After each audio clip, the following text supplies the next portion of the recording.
Well, good evening, folks. Corey Brada here from the Hawkeye of the Storm, Iowa Postgame with Coach Gary Close on a Sunday afternoon/evening. The Hawkeyes, the Iowa Hawkeye men, winning their fourth straight Big Ten affair. How about that? And we got plenty to talk about. The Hawkeyes are rolling right now, and this game was basically controlled from start to finish. There were moments where it looked like Maryland would make a push, and they did make a push, but was never enough to overcome the hole that Iowa really had dug for the Terrapins. And boy, to do it with basically a non-existent night from Filip Rebraca, and part of that's foul trouble. But Rebraca finishing the night with just 3 field goal attempts, 4 points, and 4 boards. To win this in this fashion without real production from Filip Rebraca is impressive. I'd say that. And frankly, Chris Murray wasn't always himself. Got it going in that second half, but I think he started the game 1 of 6 was the graphic the Big Ten Network showed. Tony Perkins, what a night for him, and they needed his 22 points. He has been struggling mightily, and I think the big thing to take away from this, and we'll get to our caller here in a second, the big thing to take away from this performance from Tony Perkins, when Filip Rebraca went down in the first half with 2 fouls, and Chris Murray went down with 2 fouls, then Peyton Sandfort goes down with 2 fouls. I tweeted it out. It was an opportunity for Tony Perkins to be kind of forced back into action and forced back into a place where he could gain some confidence naturally. And I think back to what I thought was the turning point with Peyton Sandfort. You think to the Indiana game. I don't remember what he shot in the second half of the Penn State game. But I can tell you in that second half of the Indiana game, Peyton Sandfort was big. And I do believe, well, actually, first half, he was big in the first half of the Indiana game. I just think sometimes when you're forced into action, of course, Patrick McCaffrey went down in that game. Sometimes when you're forced into action, guys end up showing up. And Chris Murray going down, I thought, with 2 fouls in this game, gave Tony Perkins an opportunity where Iowa needed his scoring, and they certainly got it. Tony Perkins finishing the night with 22 points and 22 points and 4 boards, along with 3 assists for Tony Perkins, 10 of 13 from the field. So you hope that's a turning point because, boy, you have a full strength, full bore confidence from Tony Perkins, along with a foul trouble-less Filip Rebraca and Chris Murray. This team could be clicking on all cylinders in February and March, and that's, of course, what you want. We've got 80 people here already watching. Appreciate all you being here. Before we get to our first callers, we've got Coach Close joining us here shortly. I do want to remind everybody that we are available on our YouTube channel from the Hawkeye of the Storm. All of our shows are podcasted as well. If you're interested in listening to the recorded version of each of our shows, search From the Hawkeye of the Storm on your favorite podcast platforms. This is a platform out there that you use that we are not yet accessible on. Certainly reach out to me. Let me know in the chat. Let me know by email. From the Eye of the Storm at outlook.com is my email. But all of our longer shows are podcasted for your enjoyment. So please take a moment to hit that like button as well. If you're here, please hit the like button, and we'll go from there. Let's get to our first caller who's been on hold. Thank you for calling Iowa Postgame. Who's on the line? Yes, this is Brian from Stanwood, Iowa. Hey, Brian, how are you?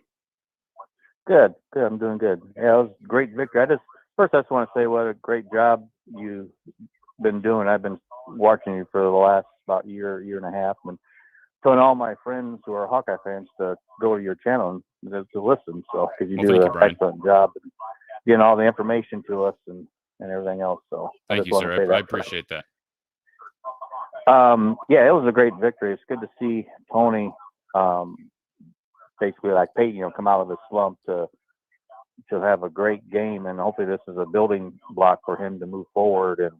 And with everybody now, starting to, I think, gel together, we're just going to be a tough team to beat coming down the stretch. Because before I got on, I kind of looked at the remaining schedule, and I wouldn't say favorable, but it's a good schedule for us to really make some damage moving forward in the Big Ten, that maybe compete for a Big Ten title. So Yeah. I mean, right now, the Big Ten, let's be honest, the Big Ten is wide open, and Rutgers might be the second best team in the Big Ten, and Iowa just beat them on the road a week ago. Purdue, of yeah, course, I think is unquestionably the best team, but you're right. This conference is eating itself alive. I kind of said that earlier today, that it's kind of cannibalizing itself, which the Big Ten does on a year in and year out basis. But I think it's even more balanced this year, and it gives a team like Iowa an opportunity now to finish. I mean, there's no reason to think Iowa shouldn't have the goal of finishing in the top 3 or 4 of the conference, because right now they are in the top 3 or 4 of the conference. It's incredible.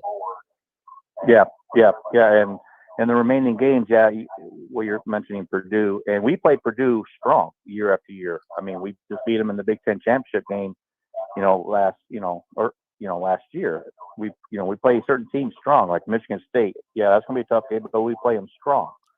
I mean, Wisconsin's gonna be a scary game. They always struggle, I think, with Wisconsin, but with what I see, we should be finishing the top echelon in the Big Ten, and who knows if things fall out, or fall in, we might be right there for a Big Ten title.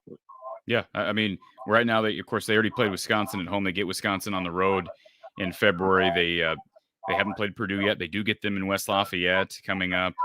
Ohio State's struggling. Minnesota's not very good. You mentioned Michigan State. Of course, they're physical. That's going to cause some problems. Iowa gets Nebraska at home. I think Iowa's going to beat Nebraska at home after losing the way they did in Lincoln. Yeah, So, yeah, yeah, I mean, that's gonna be a revenge game. oh, absolutely, and it should be, and it's probably going to be an important game because it's the last game of the regular season, and who knows how close Iowa will be to the bubble. Keep in mind, Brian, they dug themselves a hole by losing to Nebraska, by losing to Eastern Illinois. So there's not Yep. a whole lot of margin for error. I mean, right now they are a tournament team. I think so without a question. But Joe Lunardi of ESPN, their last check, he has them, I believe, as one of his last 4 bye teams. So as well as they've been playing, they're still on the bubble technically. So Yeah, I checked that too, and I saw they were on ESPN's bracketology that they were the first 4 out. When I saw that was about a week ago. So yeah. Yeah, with these games, yeah, we're building ourselves back up. So, but this is, I mean, you're rounding into form at the right time, and like I said, with the way they won tonight, getting Tony going, you expect Phillip to bounce back because he's done it in basically every other game. Yeah, Peyton's playing well, and this is what you needed. You're going to have games where you're just not, not up to par each game. I mean, they're human beings. They're going to have a bad game. He'll bounce back and be a force down the stretch. So when somebody don't have a good game, that's when other people step up, and that's a sign of a good team, a good coach team. So absolutely, Brian. One last thing, and I'll let you go. I'll just kind of curiosity, since you have a lot of information. I'm just curious on a basketball recruit that they gone after out east for next year's class, Donnie Freeman. I don't know if you heard anything on him. I know we're in his top 5, I believe, and I don't know if you've heard anything on him. How are we sitting with him? I was thinking, and I could be wrong on this. I'd have to look this up. I know Blair Sanderson of On3 does a really good job following Iowa basketball recruiting, but I was thinking Donnie Freeman was planning a visit to Iowa. I could be wrong on that. I'd have to look. But no, Iowa's definitely in the race for Donnie Freeman, and he's a really good, I think, high 4-star recruit. So, yeah, I mean, you give Frank credit. He's been close on a lot of recruits of Donnie Freeman's stature, and he's landed a couple. I mean, DeSante Bowen was a 4-star, but Donnie Freeman is probably in a class slightly above even a Cooper Koch or a DeSante Bowen. So, yeah, I mean, it's going to be hard to land him because there's going to be a lot of teams throwing a lot at him. I mean, literally throwing a lot of dollar bills at that kid. He's kind of the class that when we got, was fortunate to get is Tyler Cook, and that echelon, out of Accolade in high school. So, but you got one thing I think the good, if you want to point at one difference maker potentially in being able to land some East Coast guys that they weren't successful landing before would be the addition of Courtney Eldridge to the full-time staff as one of the main 3 assistants, because he's obviously got great roots out east, and that will help them recruiting. And Brian, I got Gary Close on the line. Can I? No, I understand. Yep, I just want to get that in, but I just wanted to call in and say what at the beginning, what a great job you've done, and have a good night. Thank you, appreciate it, Brian. All right, we're rolling along here. Iowa postgame with Coach Gary Close, recapping Iowa's 81-67 victory, and I believe we have the one and only Coach Gary Close on the line. Coach, can you hear me? Yeah, we're just heading out of Carver Hawkeye Arena. Well, I'm glad you made it down today. It looked like a good crowd. Can you, first of all, Gary, can you comment on the showing of Iowa fans today on a Sunday afternoon? Yeah, I thought they did a great job. It was pretty much full other than the student section a little bit, and they got into the game, and so you won 4 in a row. That's a good place to be. Let's talk about how this one went down, Gary, because Maryland's been a weird team. I mean, I was looking through some of their results, and I hadn't watched a ton of Terrapin basketball before this game, but they've got some really good wins on the resume, and they've got some head-scratching losses. I think they lost by almost 30 to UCLA. They lost by almost 30 to Michigan. So sometimes when they get beat badly. And so it looked like a couple of times in this game when Iowa pushed it to 10 and pushed it to 16 that they were going to go away. And I give Kevin Willard and that staff credit. They called timeouts, I thought, at opportune times and kept the Terrapins close. But Iowa found a way to clamp down in the end and never give up the lead. How did Iowa get the job done? Well, I think they did a nice job. They lose for Bracha and Murray in the first half. And so Tony stepped up. Aaron Yules had a couple big shots, and Peyton gave us a lift off the bench. And so I think Maryland just had a hard time getting, throwing some consecutive stops in a row. So they could never really get to the point other than those 2 quick threes at the beginning of the half to get it to 4. But after that, just kind of had a comfortable lead and just couldn't. More of a scarier game. So kind of a workmanlike, solid win that in this league you'll take it for sure. I always like asking questions like this, Gary. If I had told you ahead of time that Philip Bracha would struggle with foul trouble all night, would end up scoring just 4 points and totaling 4 rebounds, and Chris Murray would start off 1 of 6 and would be out much of the first half with foul trouble, would you have liked Iowa's chances? I know. That's why it's a good win because those 2 guys, I don't think between the 2 of them had more than 6 points in the first half. They spent most of the time on the bench, and they got contributions from some people they haven't had lately, and so that's encouraging. So they found a way, and that's in this league that's what it's all about. So strung 4 together, got another home game, could make it 5, and it's a lot better than we were thinking a couple of weeks ago. I made a comment during that first half, Gary. You have Chris go down with 2 fouls. You have Philip Bracha go down with 2 fouls. And I made the comment at the time. I said, this is an opportunity for Tony Perkins to get his confidence back because he's sort of similar to where Peyton Sandfort was against Indiana when Patrick McCaffrey's out. And all of a sudden, you're being thrust into a situation where you have to score. There's no chance of you being pulled. They need your offense. And I kind of felt like Tony Perkins was in that situation in the first half. You knew they needed him to step up, and boy, did he ever. 22 points, 10 to 13 from the field. What'd you think of Tony P?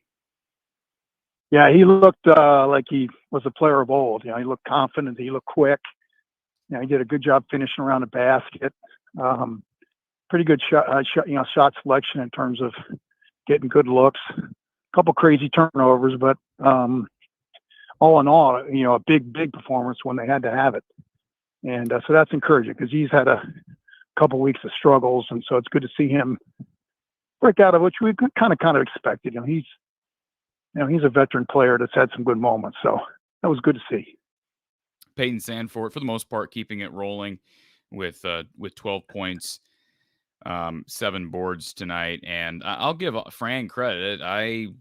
When you see a lineup that featured Aaron Eulis, Tony Perkins, Josh Dix, Peyton Sandfort, and Connor McCaffrey, you're thinking, boy, if we can win this stretch, that's a major, major victory. And here's what happened, and I think I tracked this correctly, Gary. So they, of course, went with Eulis, Perkins, Dix, Sandfort, Connor. Then Sandfort gets his second foul, and so they go to Bowen. So you had, two true point guards, then a guy who's played a lot of point guard in Tony, plus Dix, plus Connor.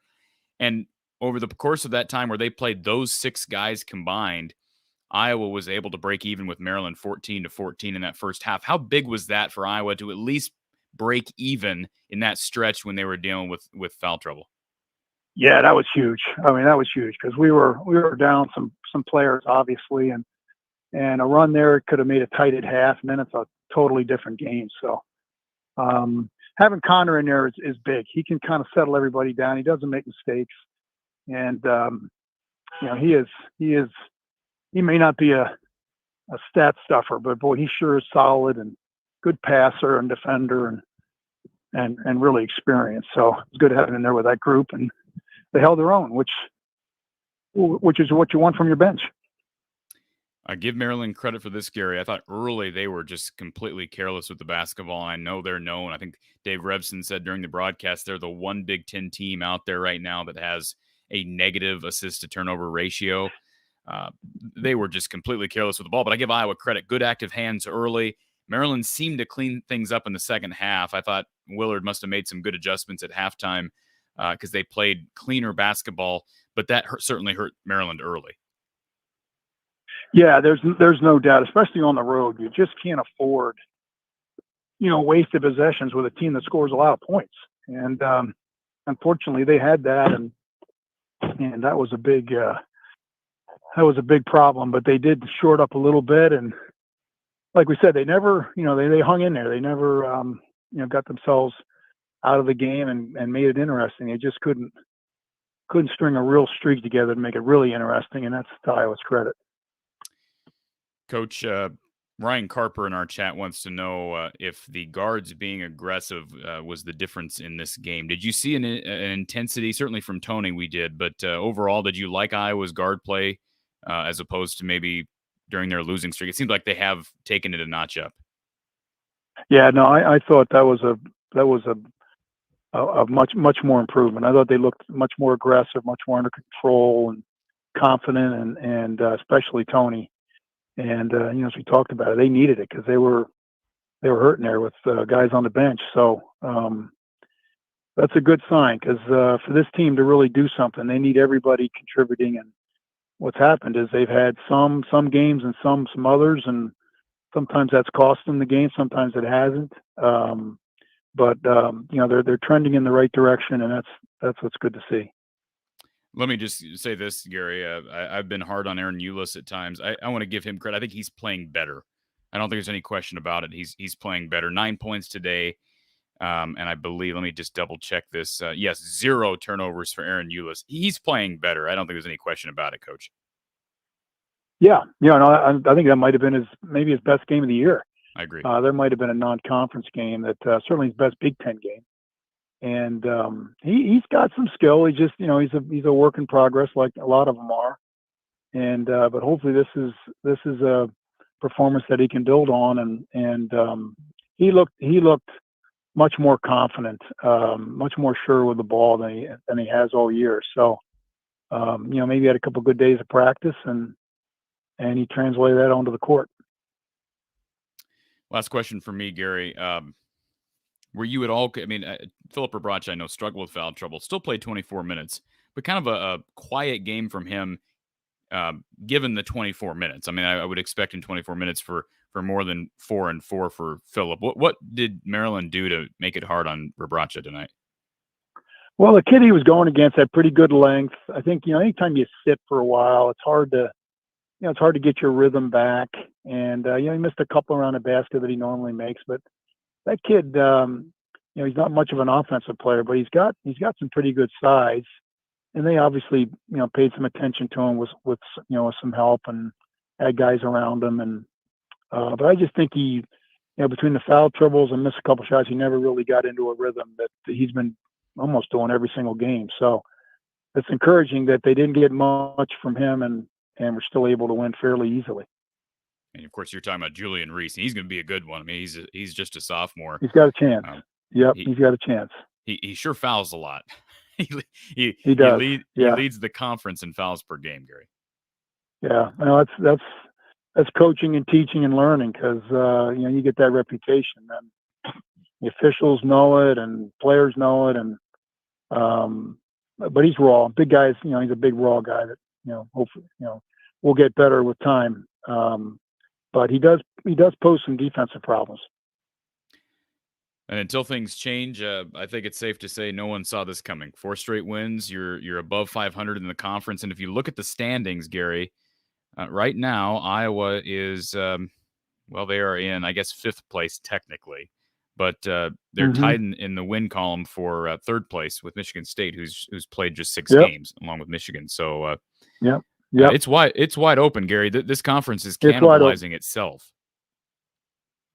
Yeah, like we talked about the other day, I think Purdue's the only team capable of running away with it. Yeah, I agree. And I'm not sure they will. They got a big game tomorrow against Michigan State. But the other teams, there's not much separation. Those other teams, it's going to be the teams that get healthy, the teams that improve. They're the ones that'll be at the top of that pack. But it's going to be a wild league, because everybody's so even. And Gary, I did appreciate. Of course, Dave. I love Dave Revson. I've always loved Dave Revson, and I like Brian Butch. I know you coached Brian Butch. So those two guys were on the call today for BTN, and they found you in the crowd, Gary. They actually took. Did they found me in the crowd? Those suckers. I'm going to talk to both of them. They took about 5. Well, no, they took about 5 minutes. They found you, and you were talking to Patty Street at the time, and okay. And but they were talking about Chris Street, of course. So sure. It was a good moment, and they just talked about your connection to the program and to Chris, and of course we got a really emotional Wednesday evening coming up, and just to remind everybody, we got an Iowa game that evening, so we got Iowa Northwestern at 8. And Gary, you and I can talk off the air about this. I'm not putting you on the spot now because I don't want to make any decisions now, but I think it might be wise for us not to do a post-game show right after the game on Wednesday. Yeah, I think that's probably a smart move. Maybe we can find a time later on that we can add to it or something. Yeah, we'll figure that out. Yeah. But good. Okay. BTN show Wednesday at 10 following Iowa Northwestern. Gary, appreciate the time and safe travels back home. You bet, Corey. We'll look for 5 straight on Wednesday. Right. Yeah, Hawk fans got to be happy for 4 in a row. So it's credit to the team and the coaches that they rebounded from a real tough stretch there with the injuries and tough losses, and they found a way to get some wins, and makes for exciting rest of the year. Absolutely. Thank you for your time, Coach. All right. Take care, Corey. Take care. Bye. Bye-bye. All right, Coach Gary Close here with us this evening or this afternoon. Appreciate his insight and even taking time from Carver Hawkeye Arena to be with us. So thank you to Coach Close. And, of course, we'll talk to him more at some point. We've got to figure out the logistics because we got Iowa, the Chris Street special following Iowa Northwestern on Wednesday. I want to give a quick shout-out to Brad Van Meter and his team down at State Farm on Fleur Drive in Des Moines. Give him and his team a chance to save you and your team, your family, some money on insurance. Give them a call at 515-256-6480. 515-256-6480. There's a good chance you're probably paying too much for insurance, whether we're talking about auto insurance, renter's insurance, whatever the case may be. Give Brad and his team a call or visit him online, www.bradvanmeter.com. And, of course, Brad is a proud sponsor of our show here, Iowa Postgame with Coach Gary Close. So another reason to sponsor, to support Brad Van Meter and his State Farm team. All right, we've got some people who have been on hold. I've got the call line back open. I'll be here for the next 35 minutes talking Iowa Hawkeye basketball with you. If you have a question about football, we can address that as well. Let's get to Doug, who's been on hold. Doug, welcome to the show, sir. Hey, how you doing? I'm doing good, man. Me too. It's not normally just me and you on here. So usually your questions are directed to Coach, and rightfully so. So let's see what you got for me. Well, I was interested in the guy that brought up recruiting because here in Cyclone Country, they're all happy about getting JT Rock or the kid from South Dakota. So I'm hoping Frank can land that kid out there that Freeman kid, because Cooper needs somebody, but Well, I ain't gonna work. let's just acknowledge this, Doug. And I mean, I'm not an Iowa State fan. You live in Ames. I'm an Ames guy.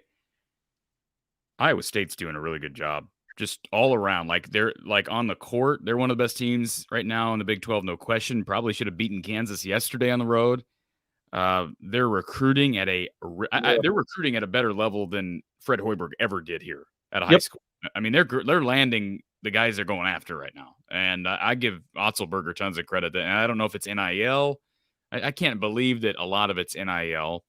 But the JT Rock kid was a kid that Iowa wanted, visited Iowa, and he was a coveted guy. And he's a 7-footer. He's going to be a good one. He's got an opportunity to be, I don't want to say the next Frank Kaminsky, but he's got some of Frank in him. I don't know. They got things rolling at Iowa State right now. Yeah. I give you a compliment to the whole podcast a couple weeks ago on Facebook, because I thought 2 weeks ago it could have been very negative. The chat wasn't that negative, and I think that shows to why, not that us being positive, you being positive, or coach being positive, but it shows why, the team didn't roll over and die.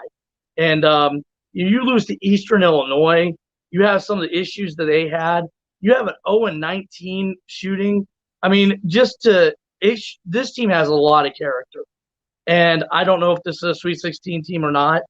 I do know there's not that much difference from 2nd and 12th in the Big Ten. You said Purdue probably, I don't know. I mean, I think 14-6 could get us in there. I mean, that would, I don't know. Could get us where? Tied for first, maybe somewhere in there. 14, and you think 14-6 might? 15. Last year was 15-5.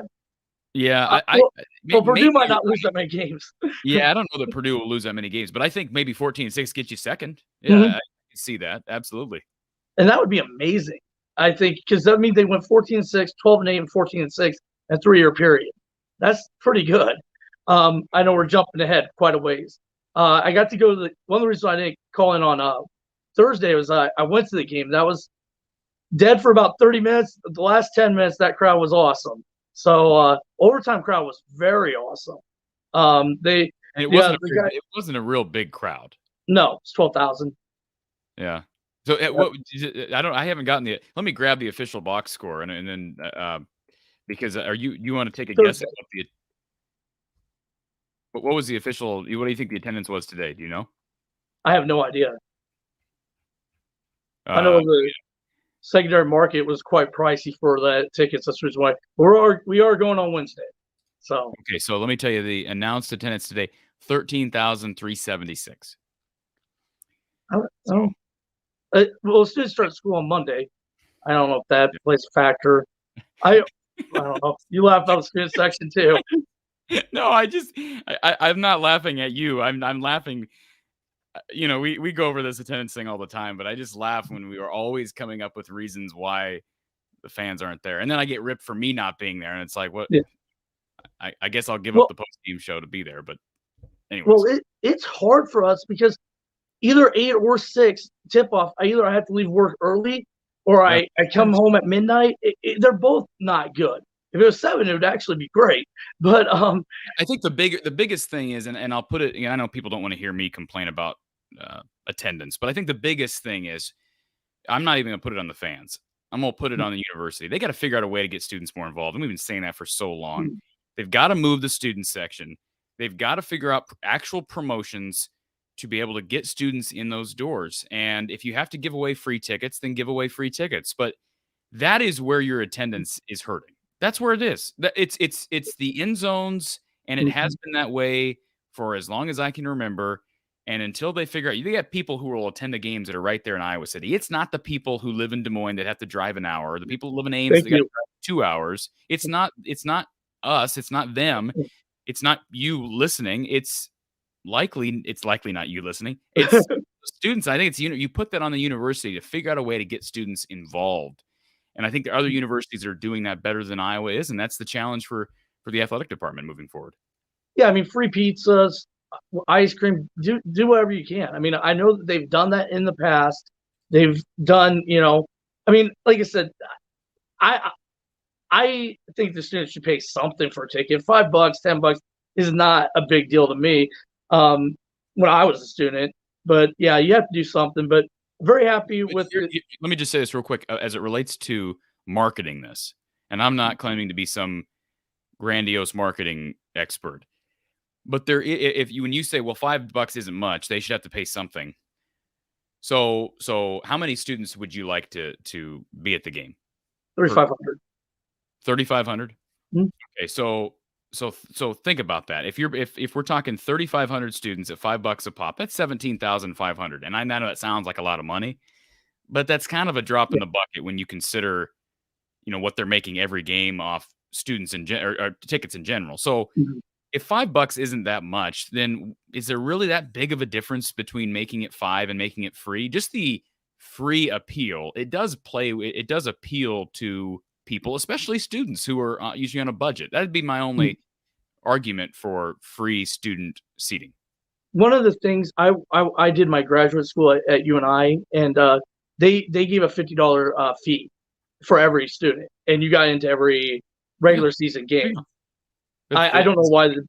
I think the Big Ten won't allow it, or the football won't allow it. But you can break it off of football and make it every other sport, and $50, and you get women's basketball, gymnastics, wrestling, or I don't know. But yeah, to me that seems like something that you could do. Have an activities fee or something. But you know what? I give the fans in general and the students, more students there today than there have been. If they keep winning, the attendance will go up. I mean, but they've won 4 straight. So at some point, it's hard to win 4 straight in this conference. I don't care who you are. So let's hope that there's a big crowd there against Northwestern, because then they're on the road. And let's see, they play Northwestern, they go at Ohio State, at Michigan State. Those are going to be tough games to win in Columbus and in East Lansing. So I hope fans show up for the Northwestern game, because that's going to be, an opportunity to win 5 straight before going on the road. That's a big game. It gives you momentum going on this East Coast swing. Yeah, like we said, I don't know where the ceiling is. 14-6 would be where I would put it. I try optimistically, but again, one thing I would say about Carver, it is a home court advantage. It's not like it's completely dead.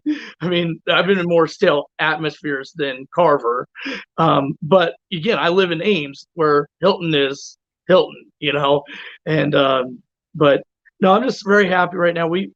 We're on the right side, and we're going in the right direction. And the other thing I wanted to mention is that it's different lineups, and it seems like each guy has bounced back. Each guy has faced adversity. Like I said, this team has a lot of character. And yeah, Philip maybe only had 4 points in this game. I would not be shocked if Philip had 20 points against Northwestern. Right. Each guy, I would say, I bet he will.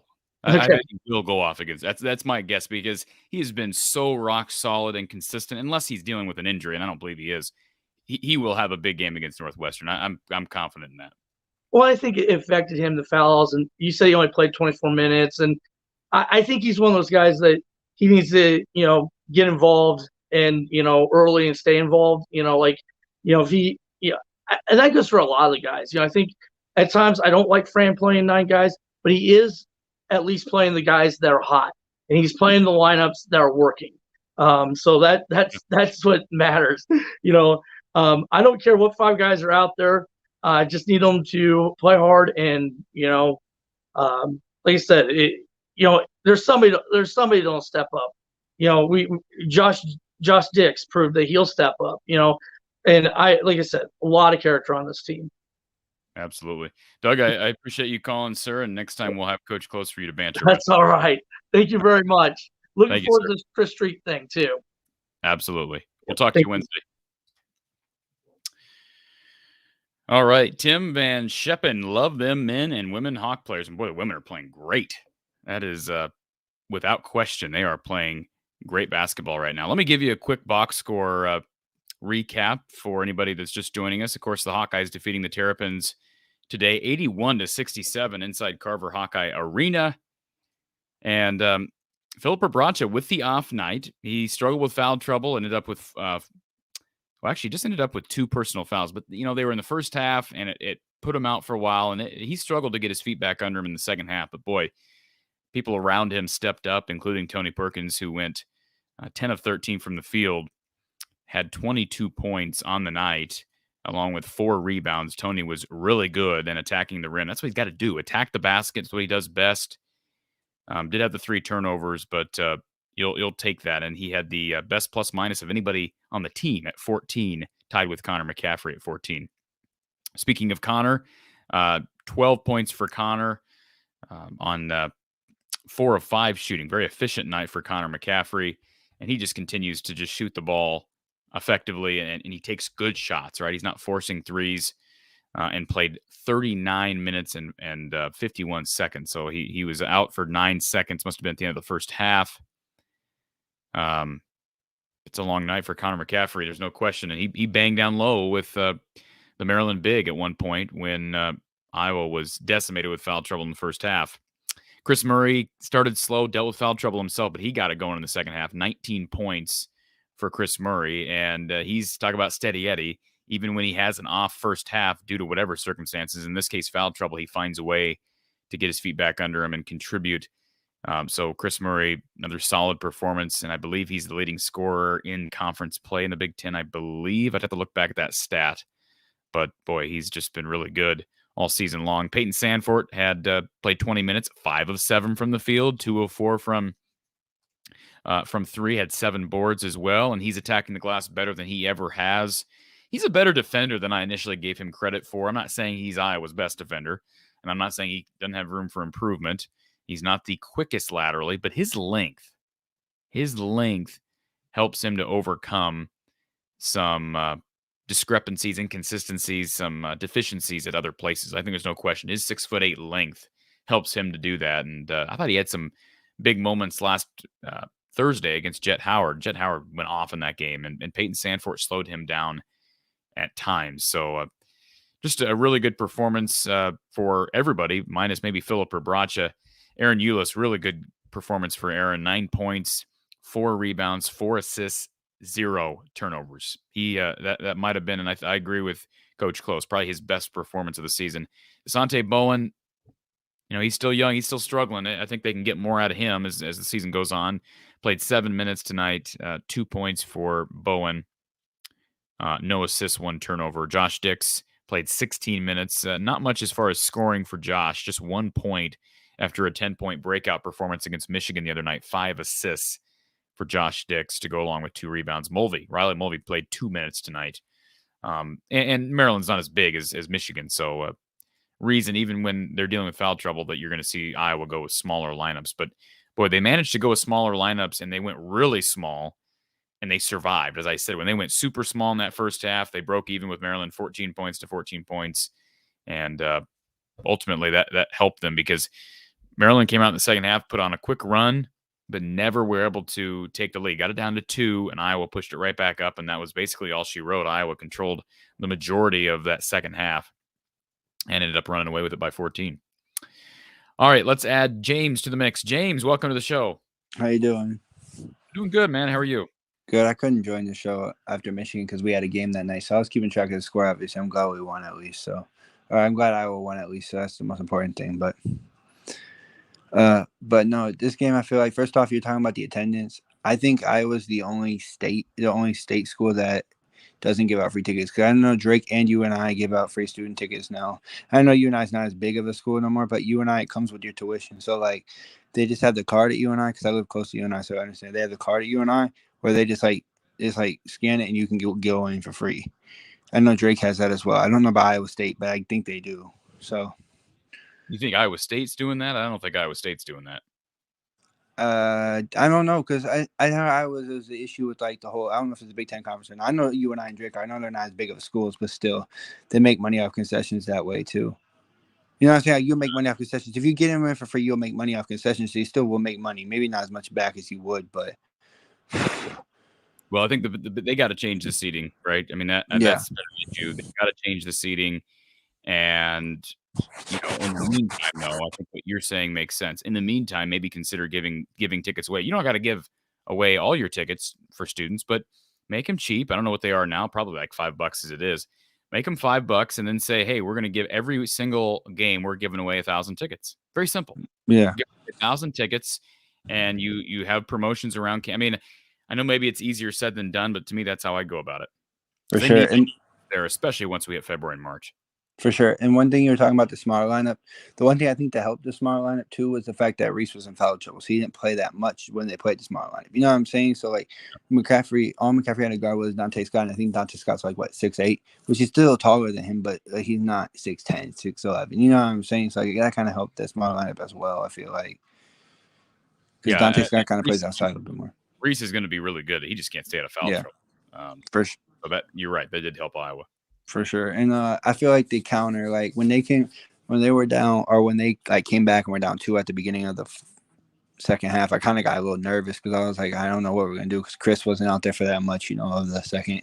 And you could tell he was a little rusty. And then he started making his shots, or just getting to the rim, doing what he needed to do to score. And I think that was more important too. And obviously Tony, that is probably the best game Tony's played all year. I think what's that career high for him? I think 23.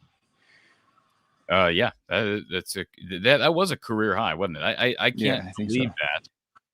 But yeah, 22, excuse me. 22, that's still career high, I'm pretty sure. Yeah. But no, yeah. So he played really well, obviously helped out, and Peyton hit the shots when it needed to be hit. So I feel like as a team, they're playing well together, and it kind of helped that they're playing a smaller team with Rabracha not on his A game. Because like if you put not on his A game against Michigan, obviously that changes the whole game. But not as they game against this team, and they didn't have their big either. It kind of made it a little bit more manageable. Yeah, I agree. And in reference to this question from John, does anyone have insight on Patrick's return? I did see he was taking shots this morning before the game, but again, I don't know. I do wonder, like the losing streak and the loss to Eastern Illinois, the loss to Nebraska. You wonder if something was going on behind the scenes. I don't want to speak. I don't want to speculate on that. If it involved Patrick again with his struggles, and certainly our hearts go out to him. But you just wonder if something was happening, because that was so unlike this team, that little stretch. And ever since he announced publicly that he was taking some time off, the team has come together, and I just seems like such a blip on the radar. For sure, I mean, no, like obviously I know he's part of the team, but like the last couple of games, I kind of feel like we haven't had him the whole year. You know what I'm saying? Even though we have, you know what I mean? Because like we just been flowing kind of, so it kind of seems like he just hasn't been there, if that makes sense. Yeah, no, it makes perfect sense. And then one more thing too is like the defense in the second half, kind of like they run that zone, but sometimes they over pursue the zone, so they play all on one side. So all 5 pretty much go to one side, so they leave it open. So the kicks are open. So it still scares me if we play a good 3-point shooting team, because if they get to kick one more, it could be dangerous. I mean, they hit threes. If we answer back, it's a different thing. But like, sometimes it's tough to keep answering back once they hit that kick one more 3-pointer, because that's how they got a couple of shots in the second half to get it to a 2-point game, because they swung it one more time and the dude was wide open. Right. Yeah. Well, the good news is this. They've 2 of these last 3 teams are not very good offensive teams. I'm talking about Rutgers and Maryland, but yeah, they're going to have to. I still think, if we want to be real, the defense is going to cost this team in certain games, because the defense still has been bad at times. I'm not trying to be like a downer, but it's just like it's a glaring point that does need to get fixed if you want to make a run in a tournament. Like I agree. I agree. They've won 4 straight despite average defense. By the way, I can confirm this. Let me find it here. Eric, this is accurate. Gary Dolphin did just say that Patrick McCaffrey will be back in uniform Wednesday night. I'm going to be interested to see how that will affect the camaraderie, because I feel like they've came together and the chemistry's been very well. So I don't know how much that's going to affect it. Yeah, I don't know, man. It's going to be interesting. All the best to him. I hope he makes he'll make the right decision. Yeah. If he plays or if he doesn't play. But boy, if you had told me 2 weeks ago that, hey, Patrick's going to take some time off, this team's going to win 4 straight, I wouldn't have believed you in a million years. But they've done that. One more thing with the Iowa State recruiting you were talking about earlier, I'm glad we only got to play him once a year and not twice at least, because you also got Omaha Blue coming in as one of the best players in the state. I think he's like, a 5-star too. Yeah, absolutely. I'm glad you only got to play them one time a year at least. So if we lose that game, at least we only got to worry about them once and focus on the next. What's their – I know this isn't an Iowa State show, but I mean, Omaha Blues an Iowa guy, so this is an Iowa show. Like, he's from the state of Iowa, so like, Yeah, but I mean, Either he way. also had offers from everybody else. yeah, he had a lot of offers. So just so everybody's aware, the reason I'm bringing up Iowa State, Omaha Blue, they've got a 4-star from Pewaukee, Milan Momcilovic. Yeah, however you say his name. He's tall too. I think his weight. He's like 6'10". 6'8". Well, it rivals 6'8", yeah. Yeah, 6'8", he's I believe. And then you mentioned, JT Rock for the following year. So no, they're loaded. And to our caller that's called in, I'm putting you on hold. So yeah, they're loaded, and that's the fact that Iowa won. I was rooting for Iowa State yesterday against Kansas because the more they win, the more it helps Iowa. The more Clemson wins, the more it helps Iowa. Clemson right now is on a tear. I mean, they for are sure. absolutely on a tear. And the Iowa State and Clemson wins are 1,000% going to help Iowa. And it's got an opportunity to help them overcome that loss to Eastern Illinois. As wild as that sounds, those wins could be elite wins by the end of the year, to where the Eastern Illinois loss won't really matter. It'll hurt them in seeding to some extent, but boy, the Clemson wins, especially on a neutral court, we did not think it was going to be this quality of a win, and it sounds like it's going to be. Looks like it's going to be. For sure, and it'll be interesting to see what happens Wednesday night. Hopefully, we can beat Northwestern. This isn't the usual Northwestern race scene where they're bottom tier of the Big Ten, so it's gonna be a tough fight. So, absolutely, James, all right. Calling in as always, sir. Yep, enjoy your night. You as well. Thank you. All right, rolling along here. Iowa postgame with Coach Gary Close. If you missed our segment with Coach Close, certainly watch this back later. We had him on in the first half of the show, and you can also listen to the podcasted version, Spotify, Anchor, Apple. Just search From the Hawkeye of the Storm on your favorite podcast platforms. I want to take another moment to give a shout out to Brad Van Meter and his team down at State Farm. They have been in business since 1999. They're part of the largest auto insurance company in the country, and that's, of course, State Farm. Give Brad and his team a call, 515-256-6480. Visit them in person at 4229 Fleur Drive in Des Moines, or online at www.bradvanmeter.com. And thank you to Brad for helping to support this channel and this show all season long. Big part of our Iowa basketball coverage here at From the Hawkeye of the Storm. All right, let's get to our caller who's been on hold. Thank you for calling Iowa postgame with Coach Gary Close, who's on the line. Zach, how's it going, Corey? Good, Zach. How are you? Pretty good. Cannot complain about a good basketball weekend. Absolutely. Nice to see the women played unbelievable defense yesterday, and that offense was just rolling. I'll admit I haven't watched that game yet, but I did see the score, and they've been just dominating. And let's not overlook the Michigan win a week ago. I mean, they are playing their best basketball. Who happens to coincide with the Iowa men and their best basketball. So you hope now that we have seen this in the past. I don't want to use the term Fran fade because I think that's a make-believe thing that people have made up. But they need to keep this going, right? I mean, when you get into we're halfway through January. They got to keep this going into February and, of course, into March. But both these teams look like teams that can make a run, not only make the tournament, but potentially make a run in the big dance. Oh, yeah. And I know, we since the first part of this, seems like show is talking about the attendance, and I know I'd posted on comments the last year, I think for the last 5 or 6 women's games, and this year as well, as it just came up on the screen, they had, I think the women gave out like 1,500 to 2,000 free tickets. And I was like, I'll purchase 20. You're allowed to purchase 20. Why not see even for the men's game, see what's available the last day or two and say, go for it, people. Well, until you can figure out better ways to convince students to want to pay for tickets, do what you got to do. Right. And then once you win fans. Yeah. I mean, your team's going to be better. The team will be better with more people, with fans in seats, with students in the arena. The team will be better. I mean, there is a clear, especially in the Big Ten Conference, home court advantage is huge. And the more people, the louder it is, the better it is for Iowa. Well, and I mean, look no further to the last game of the year for the women last year against Michigan, where it was sold out. Every women's player to a T said it gave them kind of that burst of energy because you have 15,000 screaming fans instead of 7,000. But now they're getting 10, 11 each game, which is great. I think they're still now one of the top attendance in the nation, which is, I mean, Caitlin Clark does not hurt. No, you're right about that.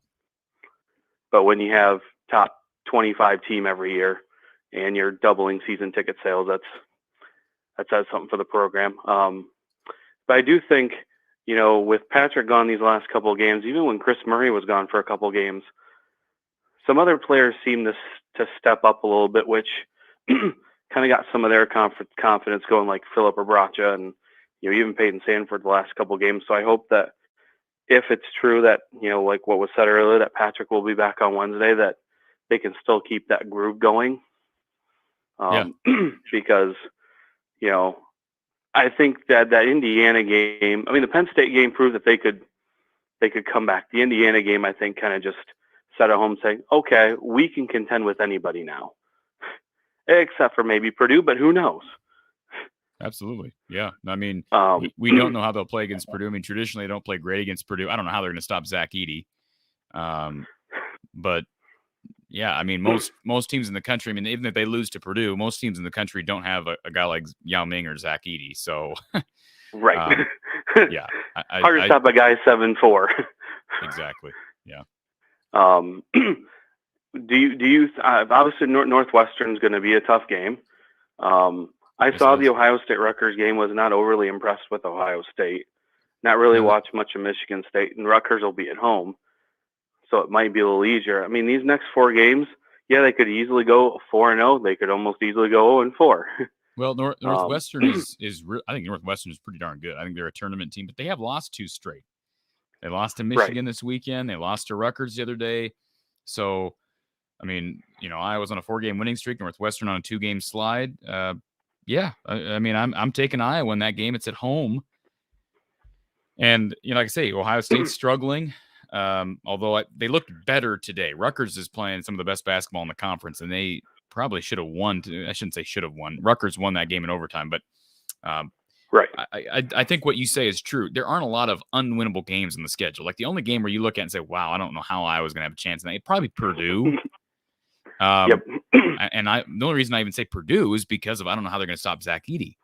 I think the biggest thing is, can you get him in foul trouble early, and just get him off the floor? That's the big thing. But unless they do what they did last year and put a Gundelay in and try to see if Edey could not get his way past Josh. Well, Gundelay's not healthy though. No. And so I think the development of Riley Mulvey is important. I mean, Riley's still a long ways off, but he is playing some minutes. I can't imagine them playing against Purdue and not playing Riley Mulvey, unless Gundelay is back healthy and they feel good about him. But I think you're right. I just don't know how you play that game and don't turn to one of your 2 7-footers. Hopefully, I know that they got games ahead of Purdue, but one of those 2 7-footers is going to have to step up against Zach. Yeah, and I think Zach Edey, of course. Yeah, I do think they really. That sounds weird. I think they need. I don't care what. I mean, obviously, I'd rather have a win. I think one of these next games, they just need at least maybe one blowout win, just to get some time for those guys off the court. I mean, I don't think in a Big Ten tournament you can depend on Chris and Connor going 39-40 a game. Right. Yeah. But what is it? Top 8? Top 4 get the double bye. I think the next 4 get a bye. That first game off in the Big Ten tournament. I mean, you can get that top 4. That's great. It's more than that. I'll shoot for the 1 week. I'll shoot for the 1 day. Well, I'd have to look at, but isn't it more than that? Isn't it? No, I think the top 4 get automatics into the quarters. Okay, but and then the next 4. Oh, you might be right. I'm not. I think it's 4, 6, and 4. Okay. Right. I have to look at but I think the top 4 get double buys. The middle 6 get a single buy, and then the bottom 4 have to play Wednesday. I believe that's how it's situated. I mean, at least if they can get one buy, that's so they're not having to do the 5 and 5, because I think the 4 and 4 partially killed them last year with such that short turnaround of the tournament game. But we'll see. I know putting the cart way before the horse, though. Yeah, absolutely. But Go Hawks. Hopefully they'll win Wednesday. Cannot wait to see the special on Wednesday night. And have a great evening. Thank you. Appreciate it, Zach. Great calls this evening, folks. Appreciate everybody being here. We're with you for another 5 to 10 minutes. We got a couple people waiting on hold. A couple comments here in the chat that I wanted to get to. Don says, did they show Coach Close in the crowd? They did. He was talking to Patty Street and, of course, talked about Gary's relationship with Chris. And Gary was featured in this show that's going to be released on Wednesday. I can't wait to watch that special Wednesday night. So stay tuned for post-game coverage details, because it likely will not be right after the Northwestern game. I just don't know how could we do a post-game show when the Chris Street thing is airing? So Ray in the chat, thank you for the question, Ray. Is it possible this team is more complete than last year, mostly because of experience and depth?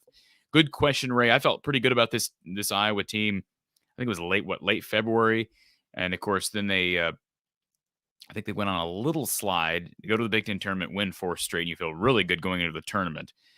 I wouldn't say they're more complete, because I don't think they're is it possible this team is more complete than last year, mostly because of experience and depth? Well, I don't think they have more depth than last year, Ray.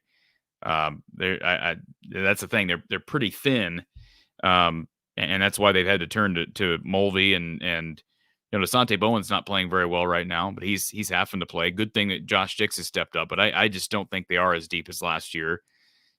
They don't have the number of 3-point shooters they had last year, because keep in mind, Jordan Bohannon and Keegan Murray were 2 of the best 3-point shooters in the conference last year. They're both gone. Of course, Joe Toussaint is gone as well, another body. And so I wouldn't go that far yet, Ray. But look, I mean, if Dix can step up and continue to play as well as he's played, if Desante can give you a little bit more than he's giving you, if Aaron Eulis keeps playing well and Tony's back, hey, this team can be really good if they stay healthy. But health will be, I think, a big storyline. And Lemansky, appreciate the super chat. Lemansky, thank you for donating the super chat. We've had less and less super chats, which not complaining, but always appreciate the donations, whether we're talking PayPal, Cash App, or Venmo, but also the super chats. Lemansky with the super chat, he says, love how with 4 minutes left, kept looking to Murray, who overmatched his opponent. Smart team. Fran's coaching skill is showing on this streak. Absolutely. I agree with everything you just said, Lemansky, and I think Fran deserves a lot of credit. I don't know how you don't give Fran credit. In this situation, your back's up against the wall. You're 0-3 in the conference. You lost to Eastern Illinois at home. Your son is dealing with a bit of a crisis, I think. You're down 21 at home in the first half against Indiana. Their backs were against the wall. So you can be a Fran hater all you want, but if we're going to give Kirk Ferentz credit for, climbing out of an 0-2 start to the season in 2020 when a lawsuit was pending against the team, and I gave him full credit for that. If we're going to do that, we better give Fran credit for what he's doing with this team when their backs were against the wall, and their backs were absolutely against the wall. So good comment, and credit to Fran McCaffrey. All right, let's get to our last 2 callers. Ryan, welcome to the show. Ryan, are you with us? All right, we'll come back to Ryan, see if he can get his audio fixed. Tony the Tiger, how you doing, sir? Uh-oh. 1, 2, 3, 4. 4-0. I just want of the 5. Yeah, I know. I just... Hey, listen, I'll say this. It's really weird you said it. Usually when people make predictions, they're way off. But when people tend to make predictions on this show, they're usually, I shouldn't say usually right, but the ones that stand out in my mind were right. One of our loyal listeners, Hawkeye Howard, a year and a half ago, made a prediction about football, 2021 football, that Iowa would go 12-0.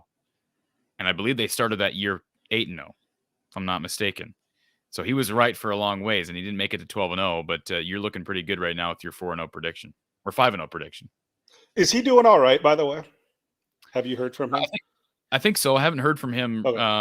Last couple of weeks, but I've seen him in the chat here and there, and last I knew he was home recovering. So I'm glad you brought that up, because I need to check in on the guy. Okay. You mentioned the Big Ten tournament, and it is 4 get the double, 6 get the single, and then the last 4 have to play whatever night that is, Wednesday or whatever, or Thursday night, whatever whenever they start the tournament.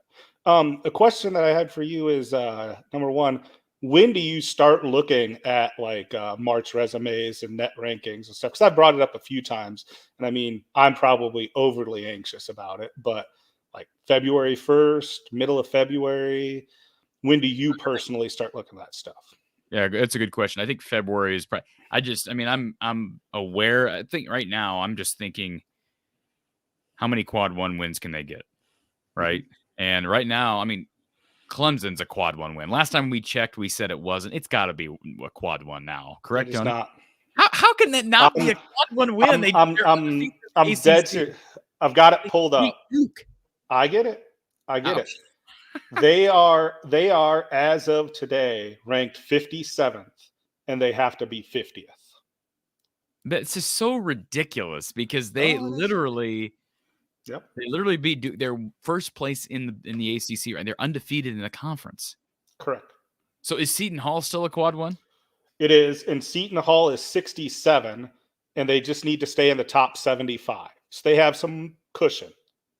Seton Hall does. Rutgers is obviously quad one, and Iowa State's quad one. Obviously. So they have 3 quad one. But on the verge of quad one is Indiana, is 32, and they need to be top 30. So Indiana is very close. Maryland's pretty close too. Maryland's 40. So, and then Clemson is 51. I'm sorry, I refreshed that. I'm sorry. They were 57. Right now they're 51. So they're 1 spot away from being a quad one victory. So they jumped 6 spots. Okay, read 4 that are right now again. I was 3. No, that's fine. 3. Iowa State, Rutgers, and Seton Hall. So Indiana's fallen out of quad one win. Yes, but Indiana is 32nd, and they just need to be 30th. So they're right on, Clemson is 57th. No, sorry. I updated my thing because I had the web browser pulled up and it's from yesterday. They jumped up 6 spots. So Clemson's 51. They need to be 50. So they have 2 that are right. And then if you want to count today, Maryland's 40. Maryland's 40th before today's game. And all they got to do is get 30. So, I mean, they've got some that are just this close. Yeah. In response to, real quick, we just want to just talk about Purdue. Greg, he says, you beat Zach Edey the same way you did in the tournament last year. Wait for him to look to the basket, put it on the floor, then double down with quick hands. I'm not saying you're wrong, Greg, but let's keep in mind Zach Edey is a heck of a lot better than he was last year. He is just a lot better. I don't know if you've watched Zach this year, but so it's you beat him the same way that Rutgers did, and we do it the same thing that we did to Rutgers when we doubled. I can't pronounce the guy's name. I'm going to butcher it, but they're big athletic guy, Cliff. Where we like snap doubled him, and I watched that Rutgers Purdue game, and they just snap doubled him right away and made the outside shooters beat him. So, I think you're right.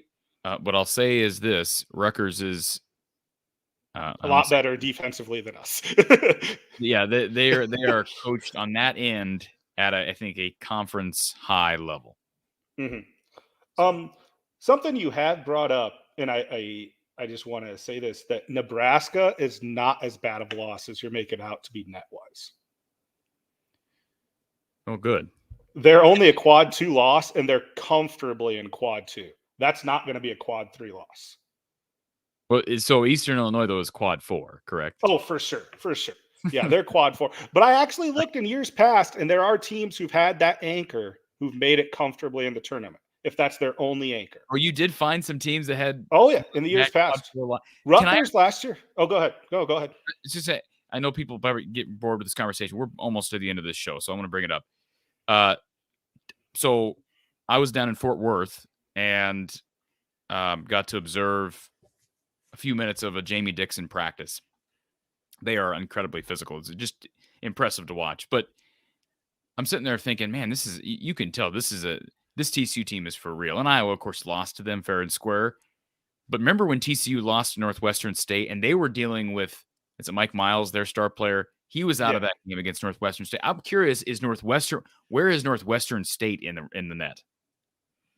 Give me 1 second and I can find that for you. Because I'm just curious, like, that's a perfect example. TCU is a tournament team, and they had a loss early to Northwestern State that was, unlike them. They were dealing with injuries. Iowa was down Chris and Connor. I'm not making excuses, but that's just a fact. I'm just curious. That would be the only other loss that I can think of right off the bat of a shoe-in tournament team at this point that might have a quad 4 loss.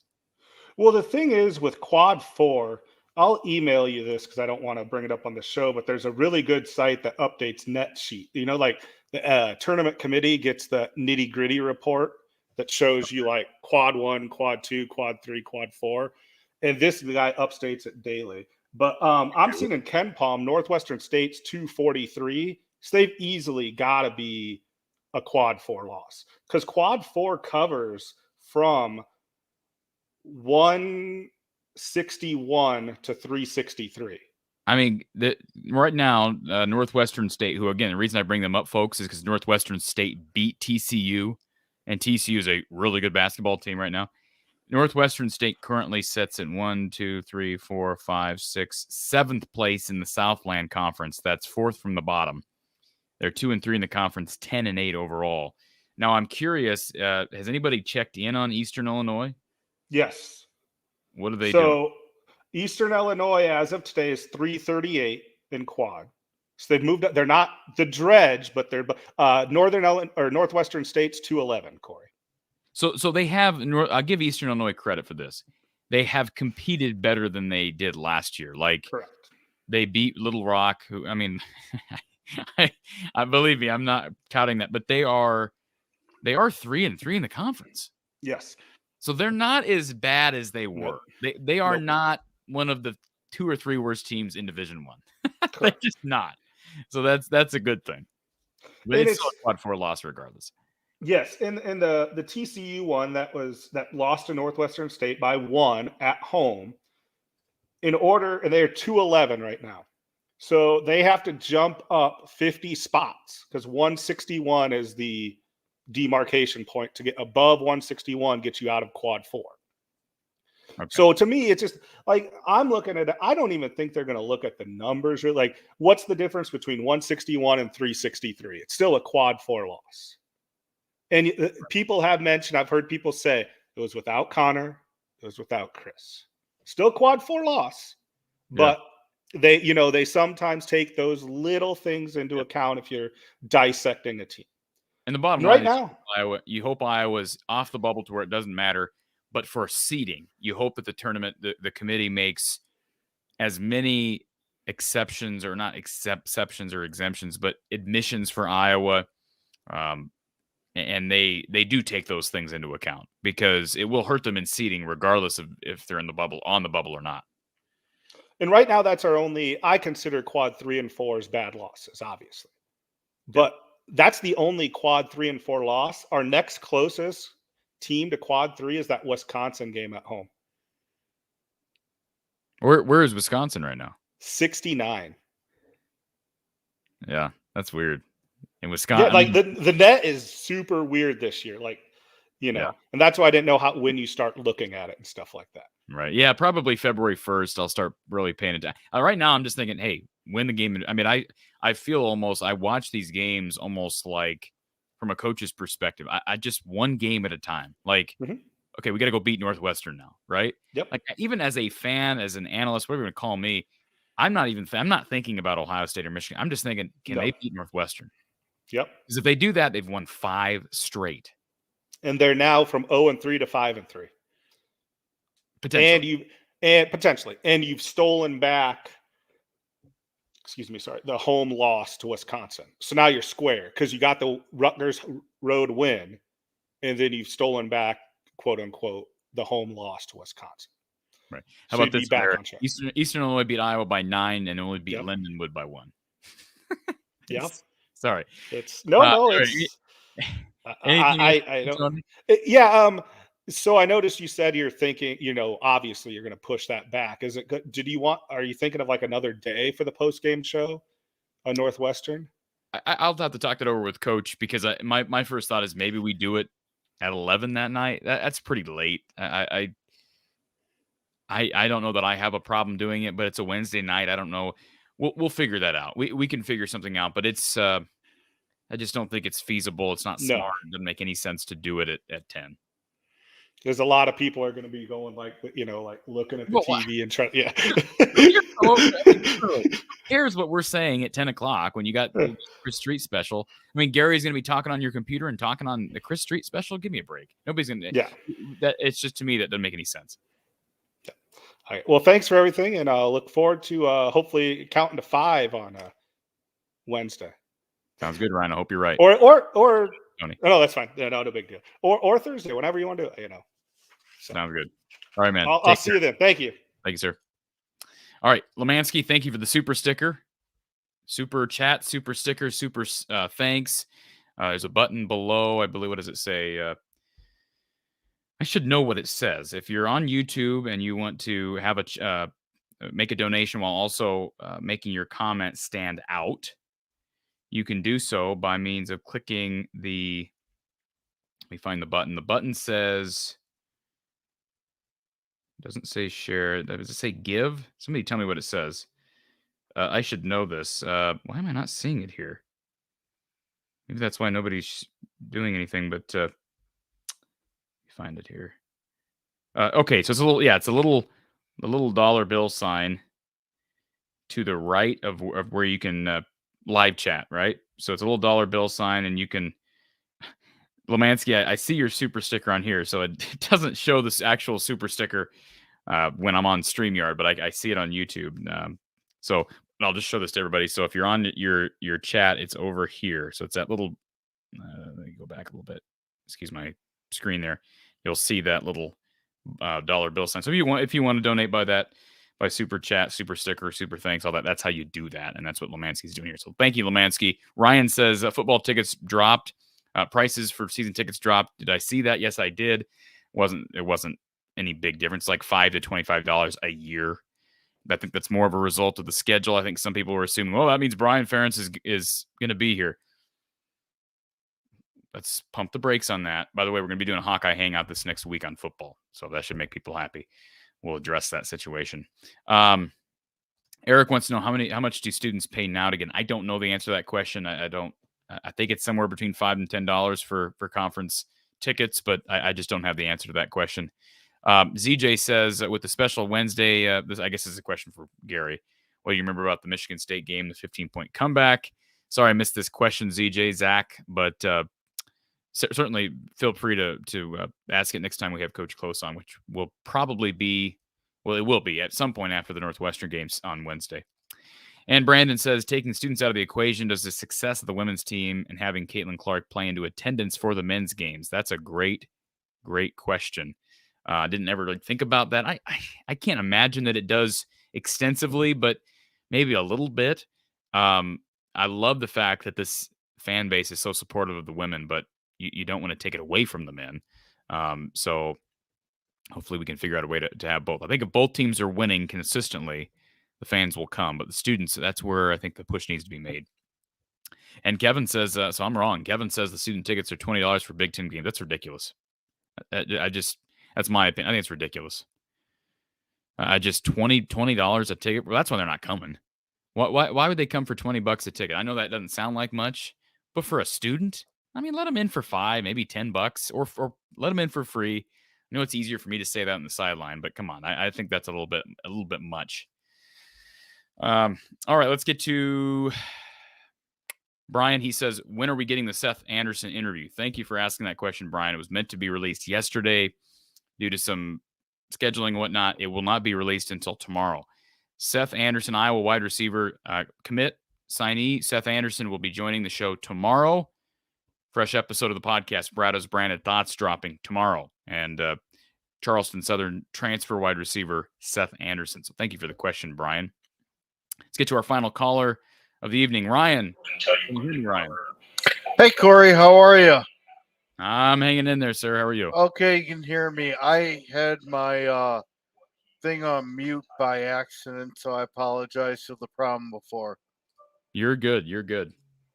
So here's my idea for the Chris Street special. as you know, we play Northwestern on the 18th. Chris Street died on the 19th. What about getting Coach Close on if he's willing to do it? Because this is going to be a big deal to him. If we get him on around 6:30 and we all stop the show at 6:47 p.m. for a moment of silence, which would be to the minute that the great Chris Street passed away from Iowa's hearts. That is a great idea. I don't know. I guess I hadn't thought about that. I will. Something to run by Coach Close, Sure. because this Yep. is obviously a huge deal to him. But let's honor him on the 19th. And remember, it was Northwestern that was in town the day Chris Street died and had to go back home for a good 2 weeks or so because we postponed the game when it happened. But it was Northwestern that we were supposed to play the night before. Yeah. Just FYI. Yeah, I don't know if the Big Ten. I'm guessing maybe that was planned by the Big Ten. I don't know that, but maybe it wasn't. But no, you're absolutely right about one thing. That this is an emotional week for people like Coach Close, Jess Settles, Kenyon Murray. I'm sure Coach Dr. Tom Davis, who keeps a low profile. It's an important week for a lot of people. Absolutely. And so something to run by Coach Close, but having the call-in show on the 19th, if he's available, would be pretty cool. I'm also just going to say I'm really proud of the kids tonight. What a game. What a great game. When Phillip doesn't score like he usually does, we have other guys step up. And then it's true, we're going to get Patrick on the Northwestern game. So we should have 9 real good, maybe 10 to go. And I'm really proud of these kids. And maybe we can start to think about dancing.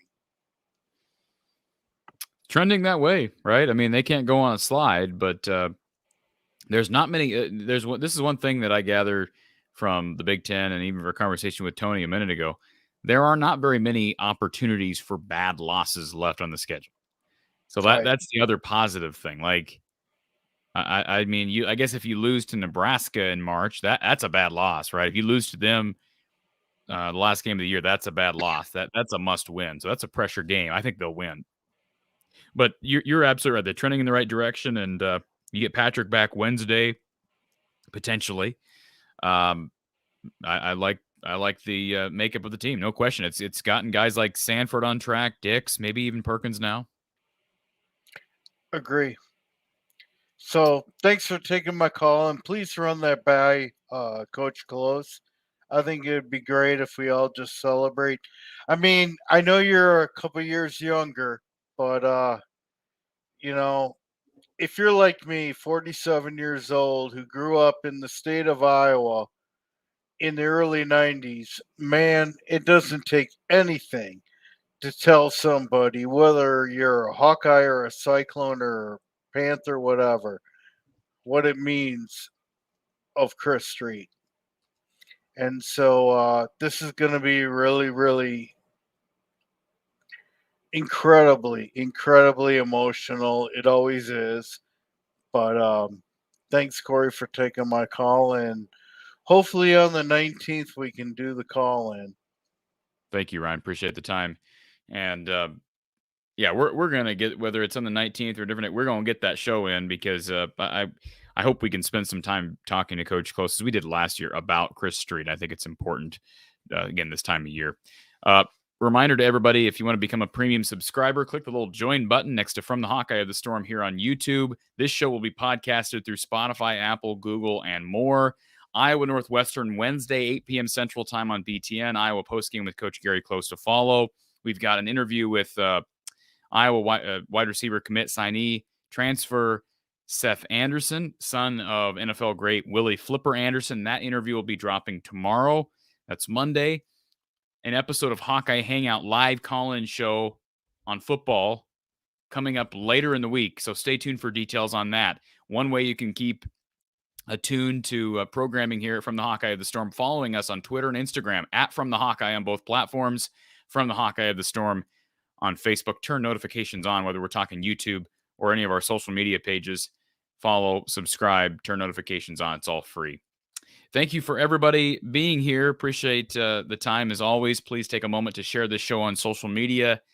And we'll look forward to Iowa Northwestern Wednesday, a possible 5th straight win for the Hawkeyes, another game at home before they take a 2-game trip to, Ohio State and Michigan State. And, of course, after the game, it won't be immediately after the game. I'm telling you that right now. It will not be immediately after the game, but we will have Iowa postgame with Coach Gary Close. So stay tuned for updates right after the game. It's the Chris Street Big Ten Network special on BTN. So full night on Wednesday, an emotional night, but I, for one, am looking forward to it. The Hawkeyes defeating Maryland this evening, 81-67. Appreciate everybody being here. For Coach Gary Close, I'm Corey Brada here from the Hawkeye of the Storm. Have a great night.